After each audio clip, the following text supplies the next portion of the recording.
Good morning everyone. Asian defence academy के YouTube platform में आपका बहुत स्वागत है। आज हम बात करने वाले हैं सैनिक स्कूल के बारे में। टोटल इन्फॉर्मेशन मैं आपको सैनिक स्कूल और मिलिट्री स्कूल के बारे में देने वाला हूं। अभी सैनिक स्कूल को लेकर एक लेटेस्ट अपडेट आया है, वो अपडेट में मैं आज इस वीडियो में आपको बताने वाला हूं। साथ के साथ मेरी सबसे रिक्वेस्ट रहेगी, ये ऑलमोस्ट 20 से 25 मिनट्स का वीडियो रहेगा। इस वीडियो में सैनिक स्कूल के रिगार्डिंग जितनी भी इंफॉर्मेशन होगी मैं आपको स्टेप बाय स्टेप सभी को इतनी इजीली तरीके से बताऊंगा, किसी भी एकेडमी से किसी भी पर्सन से पूछने की जरूरत नहीं पड़ेगी आपको। तो मेरे वीडियो को अगर लास्ट तक आप देखना, अगर आपको अच्छा लगे तो लाइक और शेयर करना, ठीक है। तो आज हम बात करने वाले हैं सैनिक स्कूल के। तो लेटेस्ट अपडेट की बात करें तो लेटेस्ट अपडेट में अभी एक आंसर की आया है। 2022 का जो सैनिक स्कूल का एग्जाम हुआ था, उस एग्जाम की आंसर की अभी आ चुकी है। वो आंसर की आपको क्या करना है क्या नहीं करना है वो मैं स्टेप बाय स्टेप आपको बताऊंगा। इसमें क्या करना रहेगा, आपको कहां से वो आंसर की देखनी है, कौन सी वेबसाइट पे जाना है, मैं स्टेप बाय स्टेप बताऊंगा, आप देख लीजिएगा। ओके, स्टार्ट करते हैं वीडियो। आपको स्टार्ट में एनटीए की वेबसाइट पे जाना है। एनटीए की वेबसाइट पे जाना है, nta.aiee.ac.in पे जाना है। उसके बाद में आपको क्या क्या इसके साथ में रखना है, क्या क्या नहीं रखना है, वहां पे लिंक मिलेगा आपको, डिस्प्ले ओएमआर सीट, ठीक है। ओएमआर सीट ऐसा डिस्प्ले मिलेगा, मेन डिस्प्ले के ऊपर आप उसको क्लिक करेंगे। क्लिक करने के बाद में जैसे ही आप इसको क्लिक कर लेते हैं, मैं बता देता हूं, नेट पे लेके बता देता हूं आपको।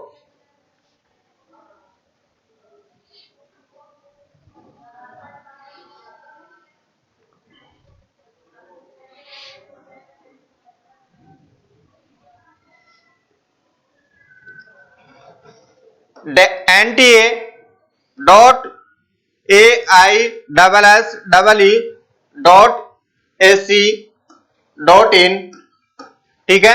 जैसे आप ये डालते हैं, आप सर्च करते हैं गूगल के ऊपर जाके, तो आपको एक होम स्क्रीन पे एक पेज आएगा अभी,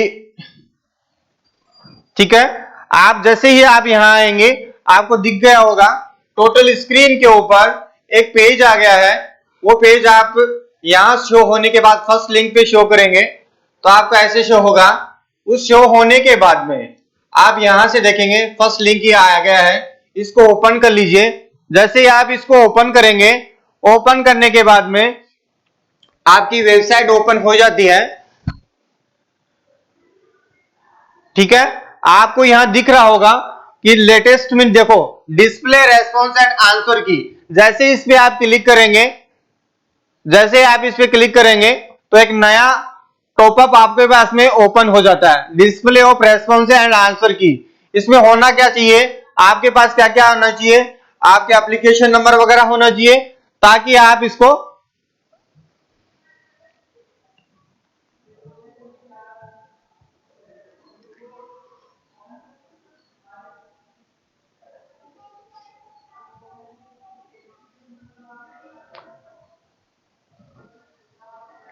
ठीक है। जैसे ही आप आगे ओपन होगा तो through application number and password, जिस टाइम में आपने फॉर्म भरा था उस टाइम में एप्लीकेशन नंबर मिला होगा आपको, फॉर्म के ऊपर ही ऊपर रहता है, 2-3 की सीरीज से स्टार्ट होगा। उसके बाद में आप जितने जिस टाइम में आपने क्या पासवर्ड चूज किया वो पासवर्ड लगा दे। अदरवाइज दूसरा ऑप्शन ये है कि आपके पास एप्लीकेशन नंबर है, उसके साथ आपका डीओ भी आपको पता रहता है, वो यहां क्लिक करेंगे। तो जैसे ही आप क्लिक करेंगे आपसे इंफॉर्मेशन मांग लेगा। ये इंफॉर्मेशन सबमिट करने के बाद में आप अपनी आंसर की देख सकते हैं। उसके बाद क्या करना है, उसके बाद ये करना है कि जैसे आप आंसर की चेक कर लेंगे, उसके बाद में जैसे आपने किसी ऑप्शन में ए चूज किया है और एनटीए उस ऑप्शन में दे रहा है बी आंसर, तो आप उस चीज को चैलेंज कर सकते हैं। चैलेंज करने के लिए आपको क्या करना पड़ेगा, उसमें आप पर क्वेश्चन आपको कुछ पे करना पड़ेगा, बड़ा प्रोसेस होता है, वो मैं अगले वीडियो में आपको बताऊंगा।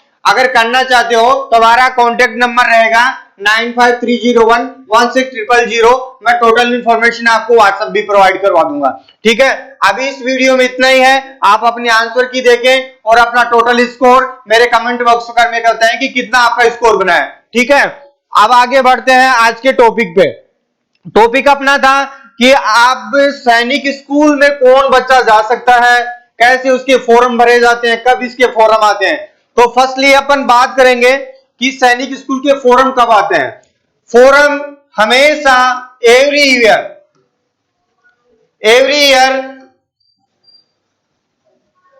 सितंबर टू अक्टूबर मंथ में आते हैं। ठीक है, एवरी ईयर सितंबर और अक्टूबर मंथ में आते हैं। इसका डेट ऑफ बर्थ क्या होना चाहिए सर? देखिएगा कि मिलिट्री स्कूल और सैनिक स्कूल में एज एक ही होना चाहिए। कैसे होना चाहिए? जैसे मान लीजिए सैनिक स्कूल और मिलिट्री स्कूल को क्या चीज है, कौन इनको ऑर्गेनाइज करता है, वो भी मैं आपको बताने वाला हूं। सैनिक स्कूल में जाने के लिए बच्चे को 2 चांस मिलता है। फर्स्ट कब मिलता है? जब बच्चा 5th स्टैंडर्ड में रीडिंग रहता हो, 5th में रीडिंग रहता हो। ठीक है, दूसरा चांस मिलता है उसको 8th क्लास के साथ में। कब मिलता है? 8th क्लास के चांस में, 8th में रीडिंग होता है तो। लेकिन इसके साथ साथ एक और होना चाहिए। क्या होना चाहिए? एज में होना जरूरी है। अगर बच्चा एज में नहीं होगा तो उसका फॉर्म फिल नहीं होगा। अब एज कितनी होनी चाहिए? तो अकॉर्डिंग टू वर्बली अपन बात करें तो सैनिक स्कूल में जाने के लिए जो बच्चा 5th क्लास में रहता है उसकी एज 10 ईयर से 12 ईयर के बीच में होनी चाहिए। ठीक है, अब ये ईयर कब से कब काउंट होता है? ईयर हमेशा 1 अप्रैल से काउंट होता है। कितने अप्रैल से काउंट होता है? 1 अप्रैल। जैसे मान लीजिए मैं सेशन की बात करता हूं, सेशन 2023-24 की बात करता हूं। इसी सेशन 2023 में कौन से बच्चे सैनिक स्कूल और मिलिट्री स्कूल के लिए अपेयर होंगे? तो जो बच्चे जिनकी डीओबी का मतलब डेट ऑफ बर्थ, जिनकी डीओबी 1 अप्रैल 2012 से लेके 31 मार्च 2014 वाले बच्चे इस बार 2023 में होने वाला सैनिक का एग्जाम दे सकता है। ठीक है, अब बात आती है सैनिक स्कूल का एग्जाम तो दे लेंगे सर, लेकिन जाए क्यों सैनिक स्कूल में, वो मैं आगे बताने वाला हूं। क्या होता है? 5th क्लास में बॉयज और गर्ल्स दोनों अप्लाई कर सकते हैं, बट 8th क्लास में ओनली बॉयज ही अप्लाई कर सकता है, गर्ल्स कभी अप्लाई नहीं कर सकती। उसके लिए भी एक ऑप्शन है गर्ल्स के लिए भी। 8th क्लास के साथ क्या करना चाहिए वो मैं अभी आगे बताने वाला हूं। अभी मैंने बताया कि डेट ऑफ बर्थ, ये जो डेट ऑफ बर्थ है, ये जो मैंने आपको डेट ऑफ बर्थ बताया, ये एक्चुअल में 5th क्लास के लिए है। अभी 8th क्लास के लिए मैं आपको डेट ऑफ बर्थ बताऊं तो इस साल अगर 2023 में जो बच्चा 8th के साथ अपेयर होगा, एग्जाम 8th के साथ अपेयर होगा, उसका डीओ भी होना चाहिए 1 अप्रैल 2009 टू 31 मार्च 2011 के बीच में होना चाहिए। अगर इसके बीच में बच्चा आता है, बच्चे की डीओ भी आती है तो वो बच्चा इस साल 2023 में अपियर होगा। समझ गए? फर्स्ट तो ये होना चाहिए कि वो बच्चा 5th में या 8th में होना चाहिए, और दूसरा जो मैंने ऑप्शन आपको डीओ भी बताया उसके बीच में होना चाहिए। अब बात आती है कि सर सैनिक स्कूल और मिलिट्री स्कूल में क्यों भेजे बच्चों को, ये एक बड़ा पॉइंट बनता है आपका। तो मैं इसका आपको एक स्पेशली बताता हूं कि सैनिक स्कूल और मिलिट्री स्कूल का एक्चुअल में मोटो क्या है। सैनिक स्कूल का काम है बच्चों को एनडीए के लिए तैयार करना। तो जो पेरेंट्स अपने बच्चों को एनडीए में भेजना चाहते हैं वो स्पेशल सैनिक स्कूल और मिलिट्री स्कूल को प्रीफरेंस करते हैं, ठीक है, क्योंकि सबसे ज्यादा सैनिक स्कूल और मिलिट्री स्कूल से ही एनडीए निकलते हैं। लेकिन मैं इस चीज को नहीं मानता हूं। क्यों नहीं मानता हूं? क्योंकि मैं तो रिकॉर्ड उठा के देखूं तो 2021 और 2022 में सबसे ज्यादा एनडीए किसने दिए हैं? सबसे ज्यादा गुरुकुल कुरुक्षेत्र ने दिए हैं। उसका वीडियो भी मैं आपके सामने लेके आऊंगा। स्पेशली अभी बात करते हैं सैनिक स्कूल का ही, तो ऑल ओवर इंडिया में कितने सैनिक स्कूल है वो मैं आपको बताता हूं। टोटल ऑल ओवर इंडिया में 33 सैनिक स्कूल है जो मिनिस्ट्री ऑफ डिफेंस रक्षा मंत्रालय के द्वारा चलाए जाते हैं। किसके द्वारा चलाए जाते हैं? मिनिस्ट्री ऑफ डिफेंस के द्वारा। ये किसी स्टेट में दो भी हैं। क्या है देव? सैनिक स्कूल में, जैसे मैं राजस्थान की बात करूं तो राजस्थान में सैनिक स्कूल दो हैं, एक है चित्तौड़गढ़ और दूसरा है झुंझुनू, ठीक है। ऐसे ही करके सभी स्टेट में किसी में दो हैं, किसी में तीन है। जैसे आप यूपी की बात करें, अमेठी, मैनपुरी, झांसी, हरियाणा की बात करें पुंचपुरा और रेवाड़ी, अगर पंजाब की बात करें कपूरथला, गुजरात की बात करें तो बालाछड़ी। ऐसे ही हर स्टेट में किसी में दो हैं, किसी में तीन है सर। तो इनमें जाने के लिए मैंने आपको पहले बताया कि बच्चों को दो चांस मिलता है, एक मिलता है 5th क्लास के साथ में, दूसरा मिलता है 8th क्लास के साथ में। सेम एक कंडीशन ये होनी चाहिए, दूसरी कंडीशन ये होनी चाहिए कि बच्चा एज में होना जरूरी है, तभी वो फॉर्म भर सकता है। अभी बात आती है कि सर ये ठीक है, हमारे को आपने क्लास भी बता दिया, डेट ऑफ बर्थ बता दी, अब उसमें आगे आपने ये भी बता दिया। अब इसमें सैनिक स्कूल में कौन जा सकता है, कौन नहीं जा सकता है, वो अपन बात करते हैं।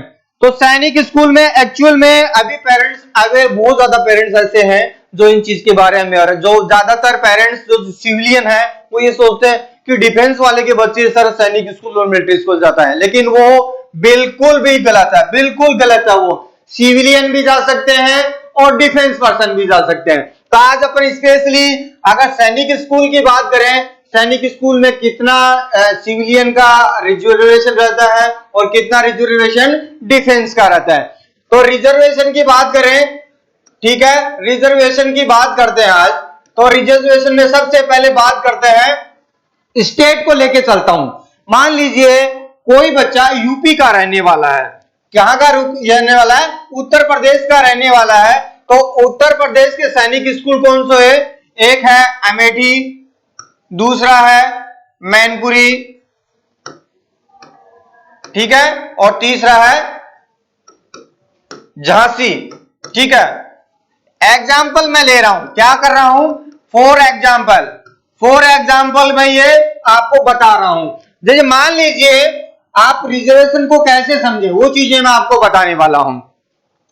तो रिजर्वेशन को समझने के लिए मैं आपको बताता हूं। जैसे मान लीजिए टोटल 100% सीटें हैं किसी भी सैनिक स्कूल में, टोटल 100% सीटें हैं।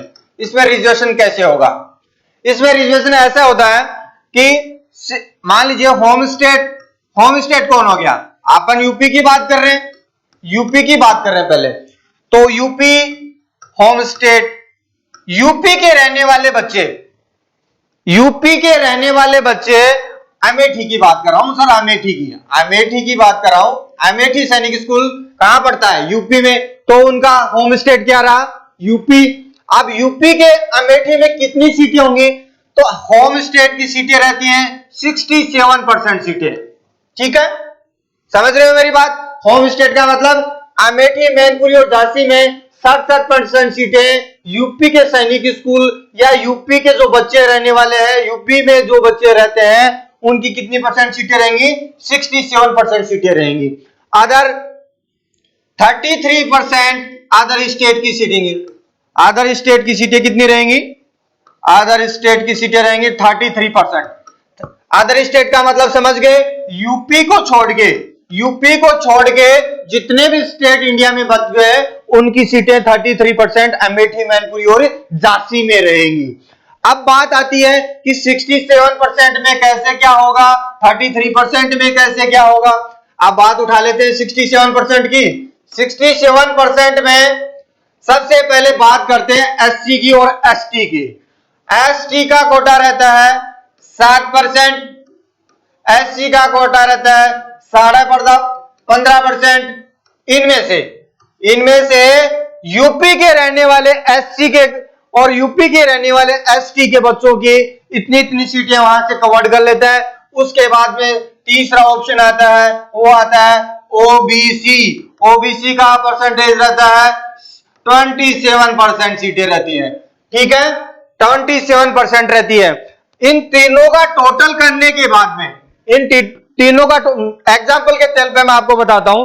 मान लीजिए 100 सीटें थी, कितने थी 100 सीट है किसी भी यूपी सैनिक स्कूल के। मान लीजिए मैं अमेठी लेके चलता हूं, अमेठी में 100 सीटें हैं, तो अमेठी में 100 सीटों में से आप सबसे पहले 67% सीटें किसकी निकालेंगे, यूपी के बच्चों के लिए।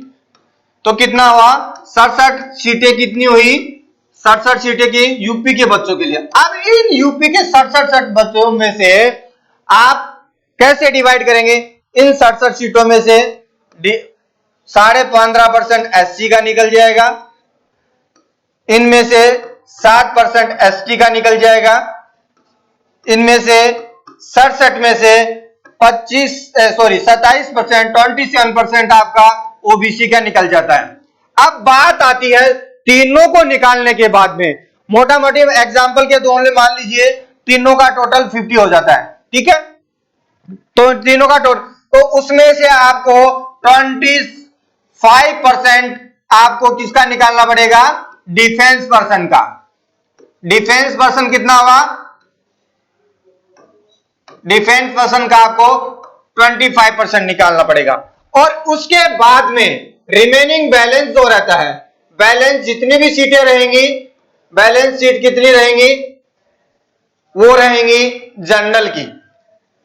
तो रिजर्वेशन कैसे डिवाइड हुआ कि इसमें से 15% आपका SC का होता है, ST का 7%, 27% आपका ओबीसी का हो गया, और उनमें से लेस करके 25% आपका डिफेंस पर्सन का हो गया। सेम ये थी होम स्टेट की बातें।